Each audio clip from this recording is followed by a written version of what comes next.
Welcome to our webinar on the importance of community when transitioning out of the military. I'd like to introduce you to Colin Peace, who works for Alan Webb. Colin has very kindly agreed to present this session for us. He's been through this journey himself, so very experienced, knows exactly kind of what's going on. So please feel free to ask questions. Because it's a webinar, you won't be able to take yourself off mute, but we do have the Q&A and we do have the chat box as well. So Nicole will be keeping an eye on both of those for us. So Colin, would you like to take over? We'll see if the IT works for me. Hopefully everyone's just seeing my slide deck. Right then, let's get going without further ado. So I'm just going to introduce myself. As Helen's just said, Colin Peace. I work for a company called Alan Webb. I've worked for them since November 2020 when I left the military after a sort of 24-year service with the RLC as warrant officer within the Royal Logistics Corps. So it gives you a sort of rough breakdown of who I am. The other important element there is the family part. So I've sort of introduced myself from a professional perspective, my sort of veteran military career and the family, because as we go through this presentation, I want to sort of really highlight and draw attention to, the community and the various bits that make up your community. So again, I've got two lovely children, a supportive wife, chief fun officer within the house, keeps me sort of focused and centered. So that's who I am. What we're going to do with the rest of the pack is I'll introduce Alan Webb as a company, what they have to offer, and then we'll get into the meats of the presentation today, and we'll talk about why community, understanding those transition phases so you understand where you are, what's important to you, and then the various elements that can support you in that journey and building your community. What I'll say from the outset here is this journey is a personal journey. I'm going to say my experiences, they may not be the experiences that you have. There may be elements that you can really resonate with, and there might be other bits that are just white noise and doesn't work for you. It's about adapting your community and taking the bits that work for you to then deliver what you need on your journey out of the military. So if we jump to the next slide. So Alan Webb as a company has been around for the last sort of 70 years. It's asset management, maximising the value, optimising and availability. What's that mean? We look at the define, develop and support stages of that through life sort of bit, taking supportability engineering, technical authoring, codification, parts engineering, and sort of using that to maximise the customer's outputs.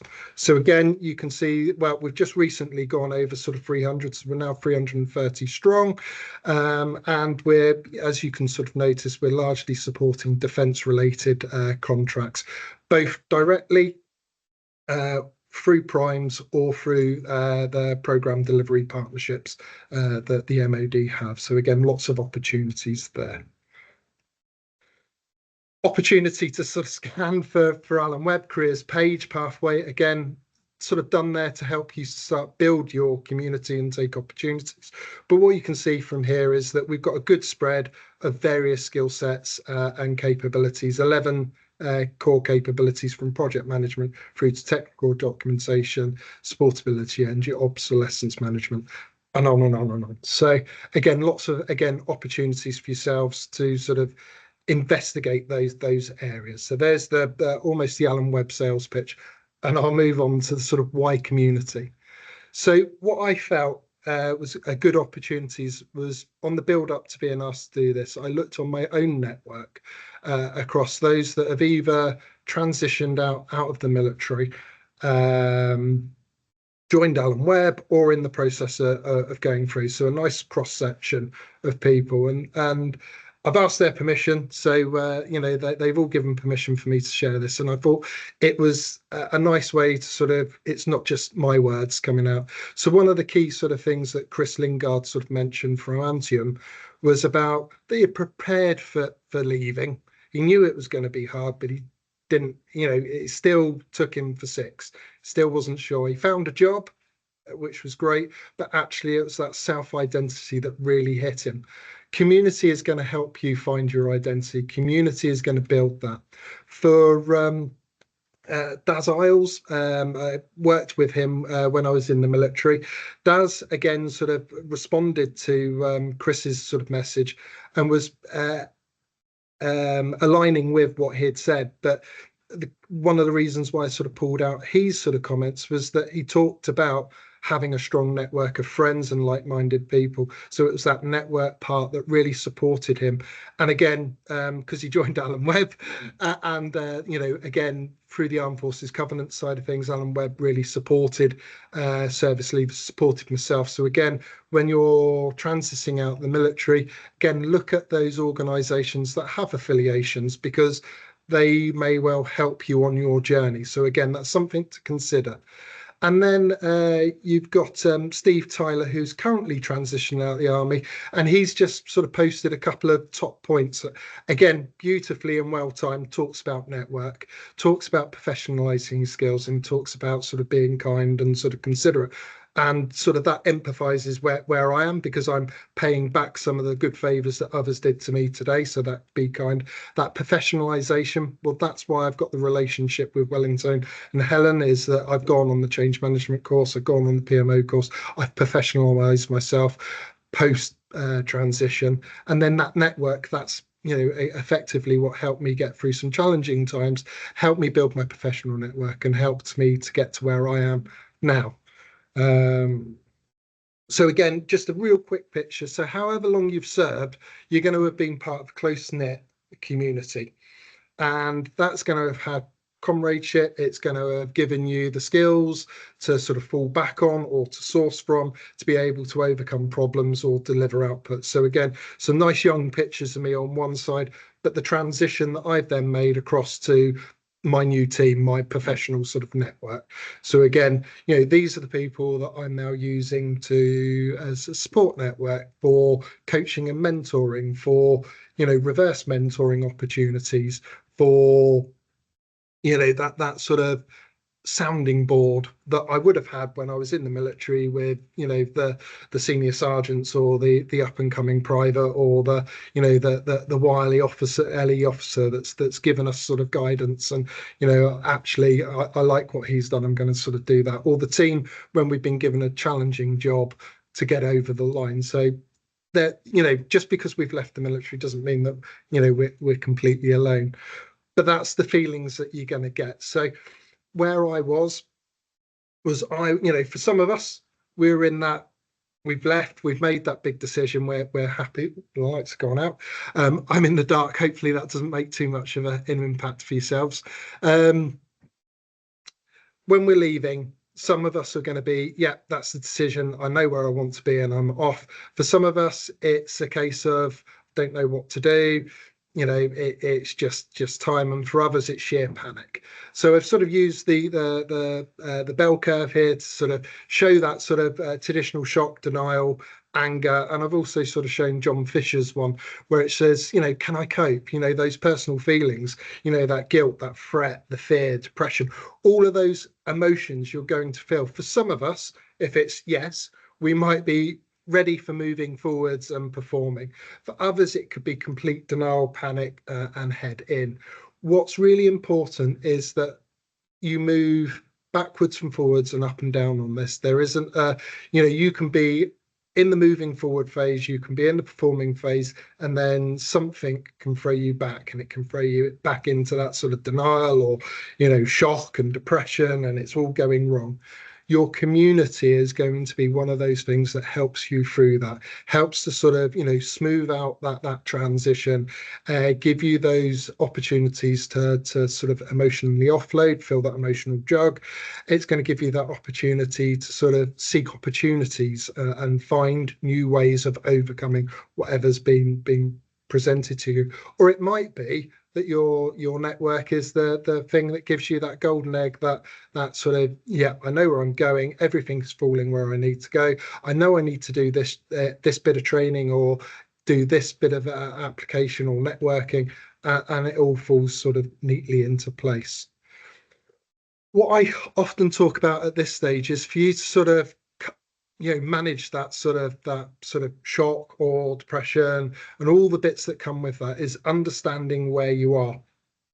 Yeah, and Maslow's hierarchy of needs is a great one. It's a traditional one, and I'm sure throughout our military careers we've all seen this sort of flashed up more than once. But it's about sort of you getting those basic requirements sorted first, because if you're not in a comfortable place, how are you ever going to perform at the highest professional bit? So think about things like how you gonna sort of put a roof over your head, how are you going to make sure that you're going to have an income, how are you going to support your family, how are you going to sort of manage your medical care and things like that. So again, sort of plan your finances, think about the budget, secure, stable sort of housing and those sort of things. And then you could, that takes a level of weight off. And then you can sort of talk about your physiological needs, adapting to civilian life. You've come from a military environment where certain language, certain behaviors are normal, or where you fit within that, and you're going into a civilian environment in industry where they may talk a different language or the expectations may be different. So it's going to take you time to sort of adapt to that. Again, your network will help you to get over that. And then that self-fulfillment, within the military, there might have been sort of a skills journey that you've been on, or a promotional journey that you've been on, or that you've been aiming for particular postings and opportunities. You'll need to refine yourself within industry and what those future opportunities will be. So that sort of builds towards sort of having a plan. So define, when you're coming out of transition and going through that process, define your project scope. So, we are on a project management esque call. So I've sort of taken that sort of, it's a plan. You should have a plan that will give you some scope, some sort of boundaries in which to work, helps to give you some sort of focus on the various communities and networks you want. You can break that down to work breakdown structure. It will give you nice sort of milestones and objectives to achieve. You can give that sort of self-assessment. So what are your skills? What are your unique selling points? What are your strengths? What are your weaknesses? What are the things that you're going to need to do to upskill or to transfer your transferable skills and get that recognition? Research and network. So once you've started to formulate your plan, you'll start to have an idea of the various industries that you might be interested in, the networking groups. So again, today I'm at the Remy Raja event, which is sort of a supportability engineering technical event. So again, it may be one of those type events that you go to, or it may be like the Gen DIP network, or it might be the motorsports national transition event that you might attend. Each gives a different environment and a different feel with different people presenting. So again, do your research and think about how you want to build that network, training and qualifications, and then that builds your sort of job applications. So that's a lot of information. So there's a couple of tricks and a couple of tips that you can use. You can go through a basic sort of pros and cons list. So, I'd like to go this way. What are the cons? What are the pros?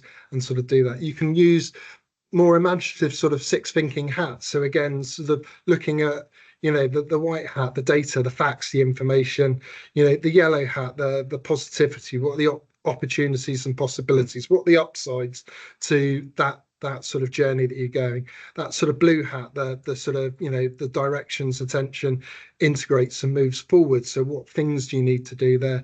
The black hat, what are the dangers, what are the threats, what are the things that are going to hold you back? So have you got that housing? If you are getting that housing, are you getting a mortgage for the first time? Is there a minimum financial margin that you need to be sort of getting? Are you going to be going through private healthcare, or are you going to go on the NHS? What are the pros and cons to each? What's going to cost? What's the waiting list? All those bits you can start to sort of form into there. You can do the Moscow sort of evaluation. So what must you have when you leave? What must you be sort of securing? What should you have? What could you have? And what don't you need? What's going to be the distraction? So these are going to help you. And there's many more sort of applications that just help to sort of narrow that and define that plan so that you've got a clear sort of plan. So for me, I had a plan using the service levers chart. I sort of threw that into ChatGPT. I make no excuses there. It's a resource that we can all use, and it gave me a basic. This is my journey. That gave me direction and focus. It helped to prepare me. It identified resources and tools that I was going to need. Gave me a bit of coordination, people I need to reach out to. It gave me a bit of am I on the right track? Do I need to adjust? And it gave me a bit of confidence and motivation. Yeah, so it helped me to overcome some of that denial, some of that shock, some of those stresses that I was feeling at the time. Like all good plans, and this is why I wanted to sort of put this in, never survives first contact. So while that plan has given me all that direction and sort of a feeling of confidence, life throws inevitable curveballs at us all. And sometimes it might be a positive and an accelerated pathway, and sometimes it might be I've not been able to do all the things I planned to do because I've been sort of pulled off my transition and asked to go and support the NHS Nightingale setup. So that was my curveball. So I'm back in the middle of my bell curve, sort of completely in despair. It's my network, my community that helped me sort of get over that. That helped me to sort of overcome some of the challenges, some of the concerns and the problems that I was facing. It helped me to connect to sort of former colleagues that had left the services and gave me opportunities, things to consider. So there were opportunities overseas that I considered, and it gave me connections to the company that I'm now with Alan Webb. It also helped me sort of deal with that shock. So that emotional well-being piece, we often sort of glance over that. And we become very focused on, well, we need to get that job. But actually having the ability to go, it's all gone wrong, and for someone to go, in a bit of good banter, laugh at me and say, it's not that bad, Colin, and put me back on the straight and narrow and give me that sort of sensible sort of, dusting off and advice that I needed at the time. Or that opportunity to, go out and do a nice hill walk with a friend, or a good pub sort of drink and put the world to rights. We all need that. We all need to refill our emotional jugs and to sort of recenter ourselves and dust ourselves off when times don't go to plan. So it's building those relationships. So if I just go back there. So when I'm talking about sort of that community, and the community, first off, is you. You're at the center of your community. From there, you've then got your friends and your family. They're going to provide you support, well-being, but also they'll give you opportunities. So that just sharing for my community, just sharing for that friend. The more rods you have in the pond, as I've heard sort of said earlier today, the more opportunities that you get. You've got your veterans community, the MOD community, so the GenDit network, the Armed Forces Covenant, your own cohort of friends and colleagues that you had. And then you've got your professional community. So for me, that professional community became Alan Webb, my associations with Wellington, the APM and other professional bodies that will help to sort of support you. And then you've got your sort of wider veterans groups, LinkedIn and that side of things. So again, your community is what you make about. I sort of pull on Daniel Goldman's bit about emotional intelligence, because I've often heard the words or phrase, work smarter, not harder. And I think emotional intelligence really plays to that sort of tone. Emotional intelligence is about sort of identifying the people that you can offload to, the people that you can seek advice from, the opportunities that can come from various network groups and professional affiliations and support networks like the Royal British Legion, SAFA and so on. All of them form your network. And you can look at a network a bit like a web. So if you think about yourself, understand yourself, your self-awareness, your social awareness, your self-management, relationship management, those skills, because how you speak in your current team in service is going to be slightly different. So know how to temper yourself and tailor yourself to your audience. Again, if you're speaking to ex-colleagues, you can have that good banter. If you're speaking to an armed forces covenant group, they're going to understand where you are, so you can again tailor yourself. You build your professional network, so the APM, Wellington, IET, CMI, all of them will give you sort of a founding. That professional network can also be your future employers. For some people, you're going to leave service, you're going to have that first job, and you're going to find that first job doesn't work for you. That's not a bad thing.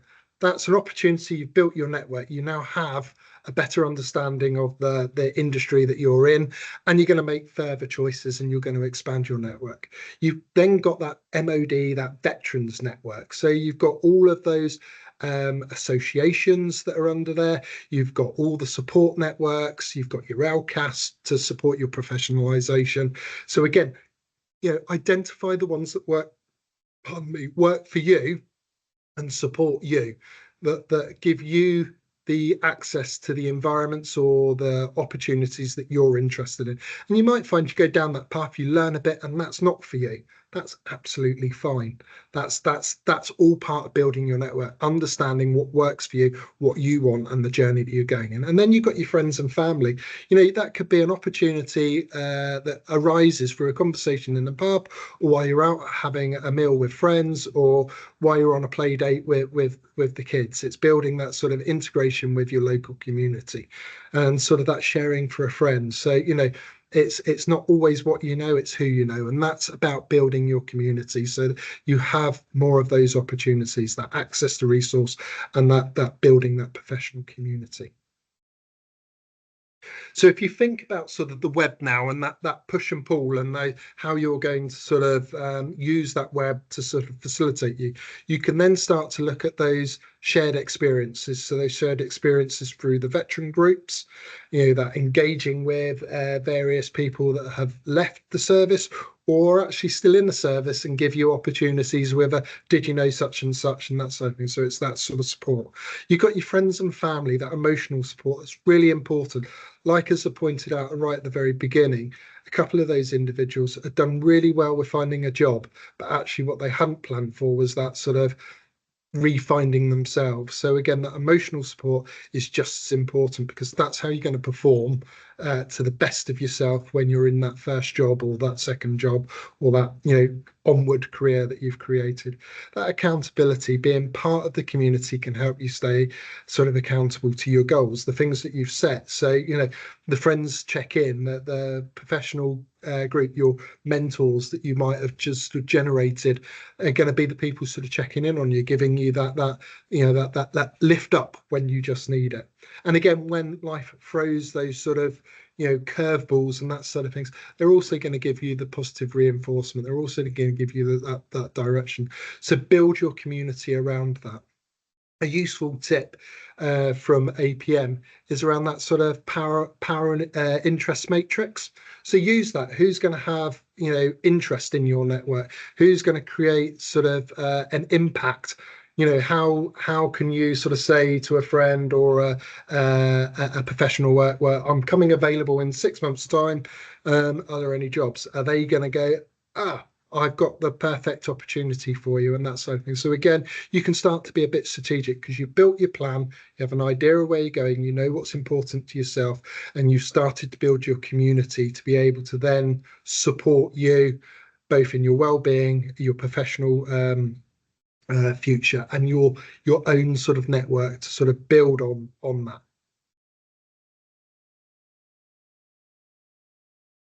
And then really sort of coming towards the back end of this presentation now is, take action now, building your community. It's going to take time. It's going to take patience and effort. You're not always going to get it right. There are going to be sometimes where you reach out and you're not going to get the input that you needed or the interest that you needed or the output. So don't be worried about failure. It's part of the course.